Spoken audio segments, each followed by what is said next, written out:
Selamat pagi Bapak Ibu, Opa Oma, dan saudara-saudaraku yang baik.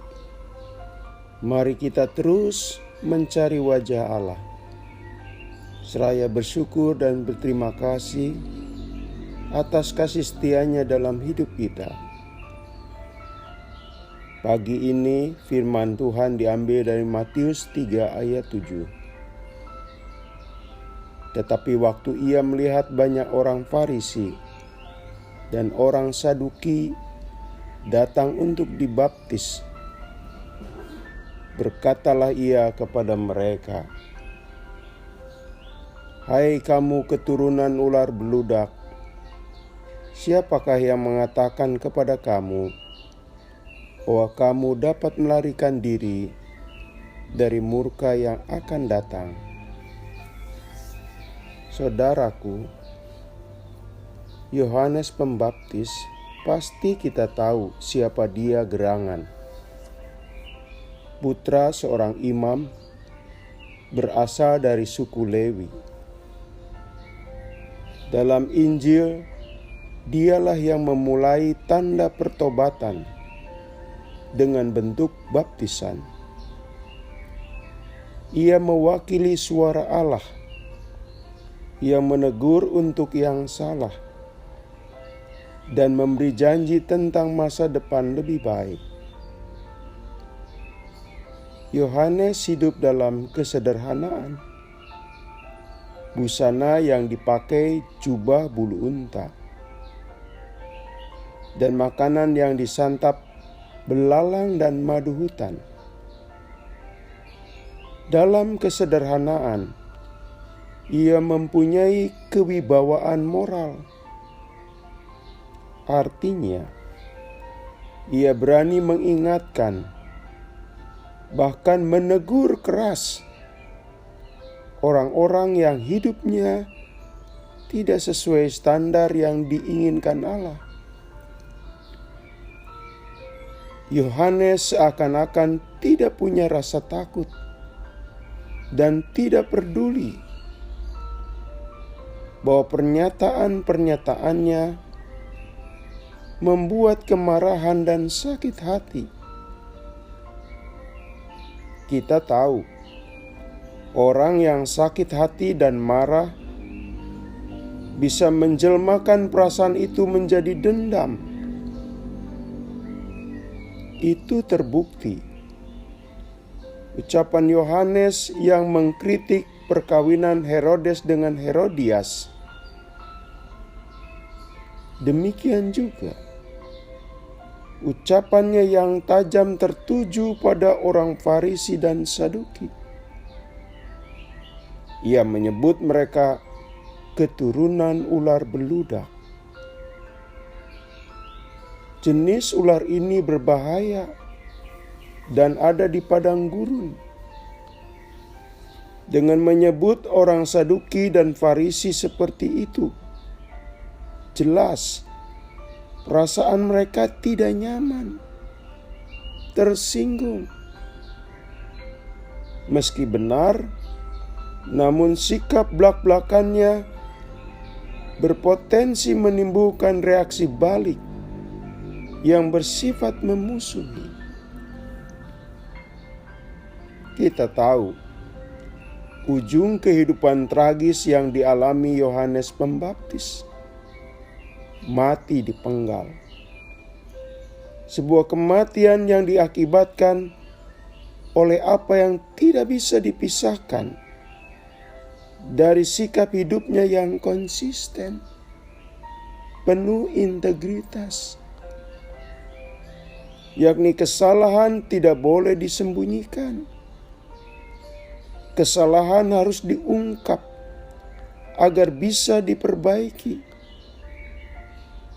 Walau hal itu melahirkan perasaan tidak suka dari orang yang dikritik dan dikecamnya. Saudara, banyak orang tidak siap dengan ucapan-ucapan dan tindakan Yohanes Pembaptis yang tanpa tedeng aling-aling menyatakan salah Akibatnya, Yohanes menuai resiko. Menyatakan salah adalah salah secara gamblang beresiko. Ini membuat orang berpikir berkali-kali untuk menyampaikan pesan kebenaran.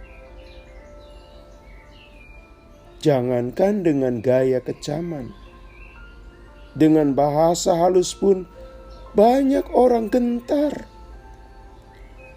Ada perasaan takut menanggung resiko. Takut marah orang yang kita beritahu kesalahannya. Takut persahabatan jadi rusak. Takut disisihkan dari pergaulan. Takut disambut dingin jika berjumpa. Takut tidak dibantu jika suatu saat minta tolong, dan sebagainya.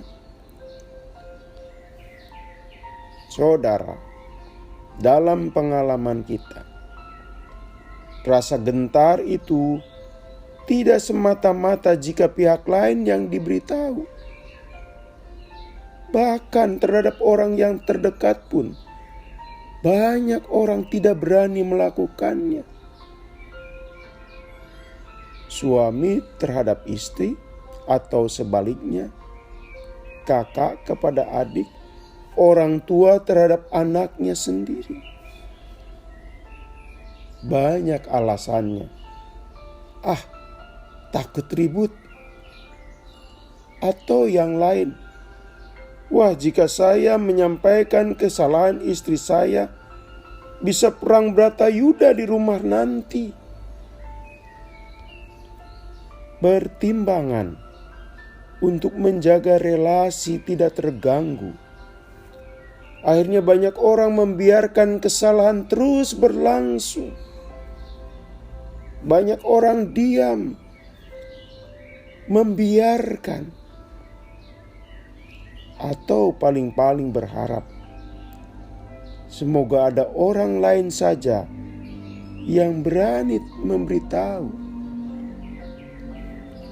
Saudaraku, betul, berbicara apalagi menilai orang lain, termasuk orang dekat kita, yang bernada kritik itu mulia.